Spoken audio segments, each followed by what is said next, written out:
Ikaw, in a relationship, single, kumusta ang kasing-kasing? Pwede or na lang ko. Charot. Kuan kuya, single. Since Since birth. Charot. Oh, since birth. pero tinuod ba? Oh, lagi kuya. Di na mo siya muta. Di ba kay basig na kay nagnapog kay katoking stage? Right now. Oh, to kuan pod mo. Wala kuya. Nga namang wala. Ay, dapat na reason ko wala. Oo, dapat na Tanang mga butang, manaag wala na nay rason.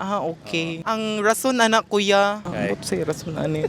Kuan na lang kuya. Dawat-dawat na lang tas Kamatuoran anak na lang. nga Dili jud na. Depende po na sa tawo kuya og para niya or dili para niya ng inanaang butanga. unsa imuhang kuan gender preference? Galibog po ko kuya. Kanang kanimtanga libog pa na. Libog pa ni. Kuan, duwa-duwan pud kuya kay Ano man? May usa laki ka? ga take og hormones kuya. So, ambot og makonsider ba na siya as trans? Wala po ko kabalo kuya. Pero unsay preference nimo tawgon kang babae laki? Usually karon kay sa atong society kay dagan kayo mga homophobic. So, kuan kayo kuya kaning okay na pag matawag og unsang kuan nga base sa panglalaki nga tawag, okay ra kayo na nako. Pero mas much better na pangtawag like for example nga dai or te ana. Ma-appreciate yun na kayo namo kuya. Nagila. Ay sorry. Namo yung discrimination among like gender nga naimuha karon no. In terms of relationship pod, napoy discrimination ka ha. Basi, oo. Kung naa kay ganahan nga lalaki, like makigstorya lang kaniya tas mukalit ra siya i-reject ka or ana ba? Nakatry ko ana sa una kuya. For example, naay mo chat na ako or mo chat ko nila. Nga after nga makabalo sila nga kuanday ko like gay or something nga bayi-bayi. Nya makabalo sila nga laki day ko sa una. So mo kuan sila nga ay dili day ka bayi. Pag akuan ana i-ghost na lang ka kuya din. Wa ka kabalo nga ki-block na day ka after. Ay. Pero so far pa nakaka-encounter po kag laki nga margi dawat ka. Oo kuya.